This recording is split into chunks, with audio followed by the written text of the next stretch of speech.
Yo, welcome back to another video. Today we're covering where each tank is at right now in terms of performance in Mythic Plus. My tier list is based off of my opinion, Raider IO scores, and keys completed at the time of recording this, utility of each tank and how it complements the meta, and just tuning in general. I really love every single tank. I'm sure you know that if you've been following the channel for a while. I've mostly played Vengeance Demon Hunter, Guardian Druid, Prot Paladin, and Blood DK this season, but I do my best to keep up to date with tuning changes and watching high-level gameplay of each class. I do want to mention too that every tank can be played up to plus 21, plus 22 keys, so really play whatever you enjoy unless you're pushing some crazy high keys and content like plus 27, plus 28, pushing for rank 1 title. That's when it will matter more, but play whatever you enjoy. This is a game. It's meant to have fun. As always, though, let me know what you guys think down in the comments below if you agree or disagree with me and why. To explain the tier list real quick, we got Gotcha. These are the best specs in the game. They're probably overtuned. They're completing the highest keys in the game. There's hardly any weaknesses.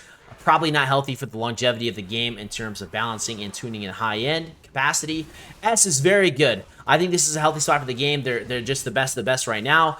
They're excelling in every area. Don't have a lot of weaknesses and tuned correctly. A is doing very well. Maybe has some more clear weaknesses than S tier. This is probably where most of the tanks lie, in my opinion, right now. But has some clear weaknesses, whether that's, you know, the utility they bring, how they work with the meta right now for like the other DPSs and healers that are doing well. B, there's some clear weaknesses in comparison to A and S tier. You know, whether that could be from how they deal with magical damage, physical damage, the utility they're bringing in, anything like that, or maybe just damage overall, survivability. But still in a good spot. You can complete up to, you know, plus 20s, plus 21s, plus 22s, maybe even higher. But we'll see that fall off when you push into higher content. C, definitely some weaknesses here. Could see some tuning changes to have something bring that up, or maybe some talent reworks. Just noticing significant differences between the specs that are here and S tier, and especially God tier.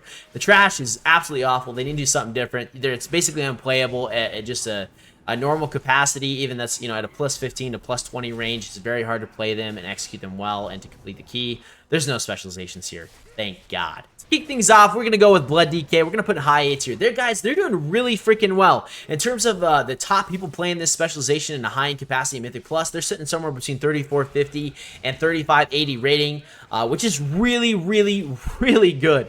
Obviously, you're bringing a lot of stuff to the table for your group. You've got Death Grip and A-Bomb Limb, which is really great for grouping mobs together. You've got AMS, which is just so overpowered.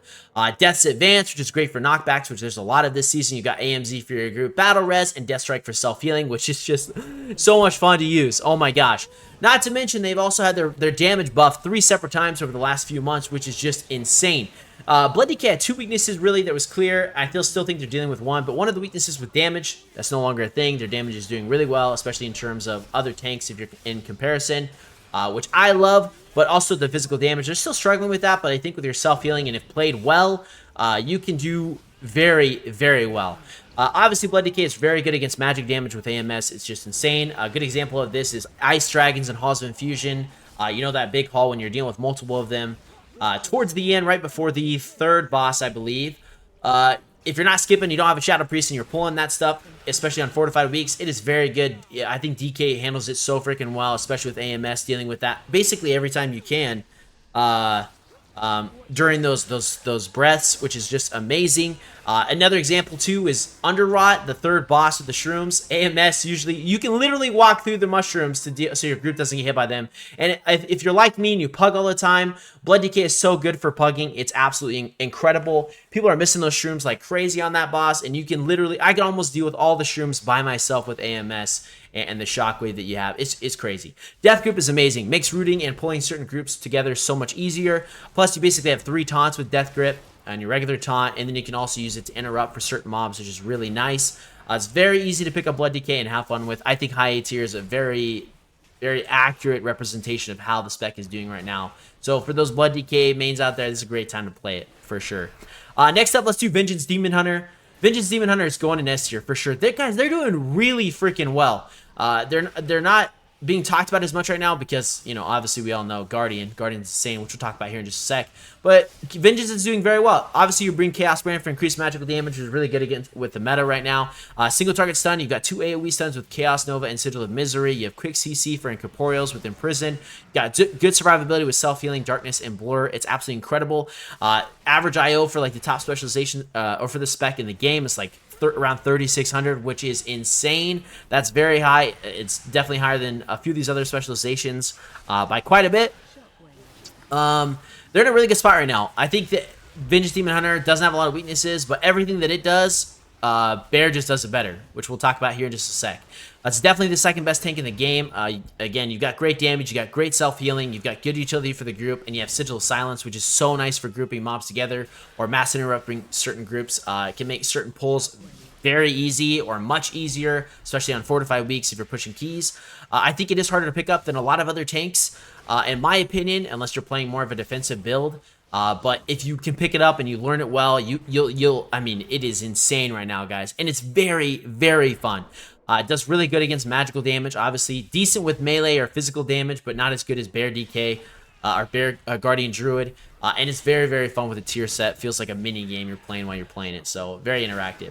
Obviously, we're going to go Guardian next, and we all know where that's going. It's going to God tier. I still think after the nerfs, obviously, it's the best tank in the game. You can see that on Raider IO in terms of performance. They have 3,700. There's so many tanks around 3,700 IO, which is like 100. It's 100 more than Vengeance Demon Hunter. So that alone should say something. But it's just so freaking good. There's like hardly any weaknesses. You're bringing Mark of the Wild. You've got Battle Res. You have Stampeding Roar. You have Root with Ursul's Vortex. You have Knockback, In-Cap Roar if needed. Hibernate for Incorporeals. Good mobility. Soothe. You have slows. I mean, you're literally, there's like almost no weaknesses. I don't think there's any weaknesses really to Bear right now.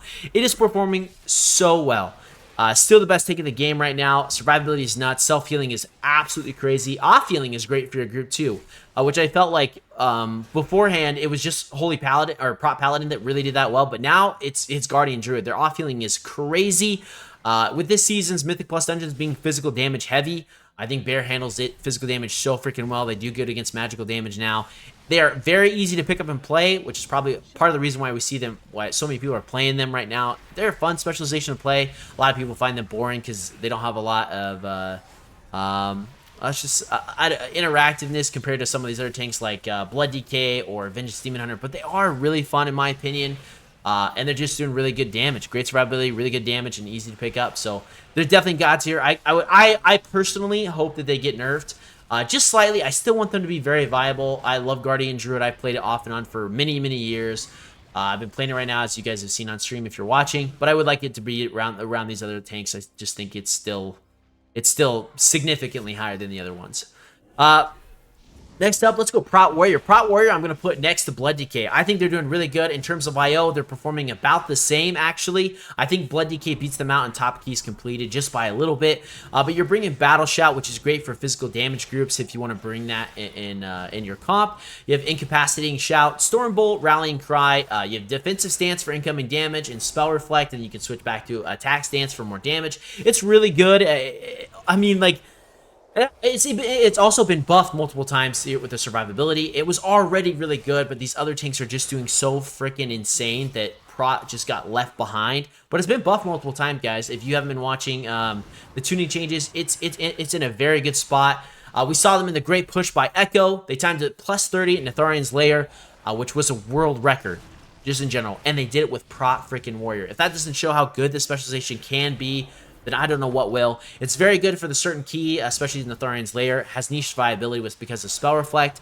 It can help out your group with certain things like Chain Lightning during Last Boss and Vortex Pinnacle. You can basically just eat that Chain Lightning so your group doesn't get hit, which is really good on Tyrannical weeks, especially if the totem's up. It's just so freaking helpful. Or it just increases your damage. Spell Reflect increases your damage by a ton if used correctly on certain abilities. In a lot of dungeons, it's very good against physical damage. Just doesn't hold its own, I think, compared to Vengeance Demon Hunter and Guardian Druid. I think it's really close to Blood DK, right around the same as these guys.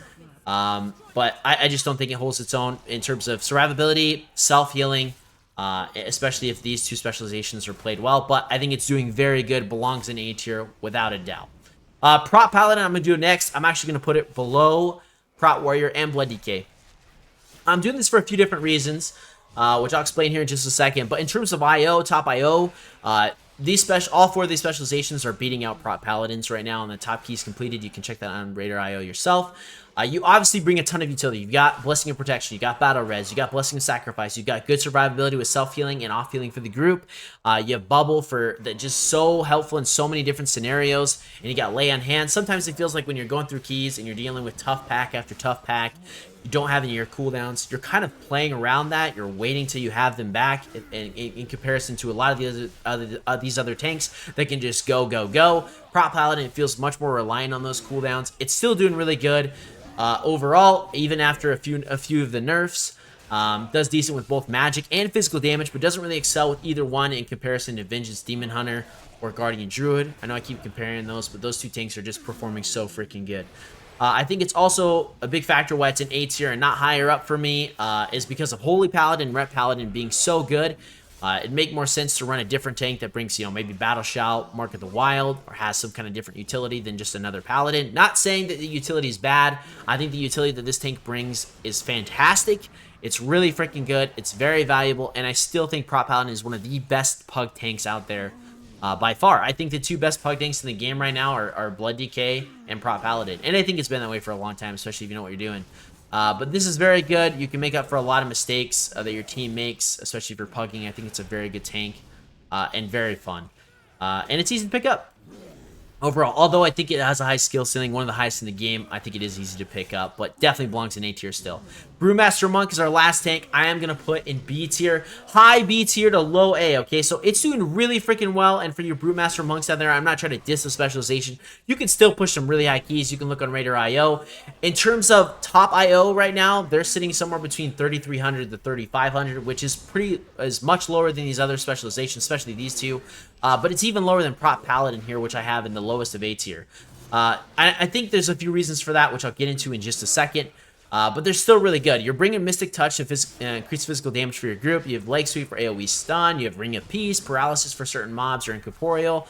You've got Insane Mobility, Touch of Death. You have Quick Interrupt, good survivability between Fortifying Brew, Diffuse Magic, and Damn and Harm. They're just doing a really, really freaking good. But when I'm comparing them to these other tanks, they do fall short. It does have the highest damage of any other tank right now. Even after the nerf, it's insane. It's actually pretty incredible.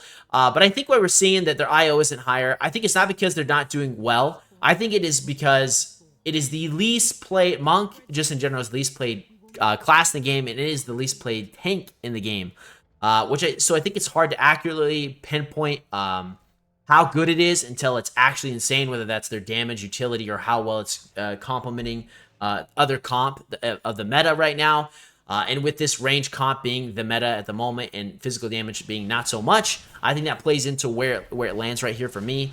I think it is one of the hardest things to play and to pick up initially, and I also think it has the highest skill ceiling of any tank in the game, and I'll stand by that. If you guys don't agree with me, let me know down in the comments below, but oh my gosh, if you're really, the difference between having someone that's new with this specialization or been playing it for a little while versus someone who's been playing it for years off and on or consistently, holy shit, the difference is crazy. But I think they are harder to pick up. They have a ton of keybinds, literally more than any other tank in the game. Probably one of the most, has more keybinds than almost any other specialization in the game. But if you get down this tank, it is very rewarding. It is very, very fun. And in terms of survivability, I think why it lies here, I don't think it's as good as Blood DK in terms of self-healing, survivability against magical damage. Even physical damage, I think it lacks. Or it's really close in terms of that. But it's definitely nowhere close in survivability compared to Vengeance Demon Hunter or Guardian Druid. And I just don't think it complements what, like I said already, the meta right now, which is Fire Mage, Shadow Priest, Augmentation Evoker, and Holy Paladin. If the comp changes, if the meta comp changes, which is what we see a lot of the time, right? If it changes into a more physical damage comp, that's maybe Fury Warrior, we see a sub Rogue, Enhancement Shaman. I think that's where Brewmaster Monk will really shine. They always shine in that, especially with Mystic Touch. It's really good. I also don't think it has the same like toolkit you could see with Prot Paladin for helping out their team with Bop, Blessing of Sacrifice, Lay in Hands, that kind of stuff. But it is very good, very, very good tank. Again, I think you can push some really high keys with this tank. I just think it's falling behind these other tanks. But that's about it, guys. Let me know what you guys think down below, if you agree or disagree with me, what tank you're playing, what tank you're enjoying. I actually want to know right now. Probably my favorite tank to play right now actually isn't even Guardian Druid, although I'm loving it. It's Blood DK. I've been loving my Blood DK so much. It's been a blast, and I've been enjoying playing some Brew on the side as well. But Blood DK is super fun in a great spot, so if you enjoy that tank, I highly suggest playing it. Thank you guys so much for watching. I really appreciate it. Always have fun looking through IO scores for each spec, testing the tanks out, and expressing my opinion on where the tanks stand at the moment. Hope you guys enjoyed the video. Hit that like and sub button if you did, and I'll catch you in the next one. Bye, all.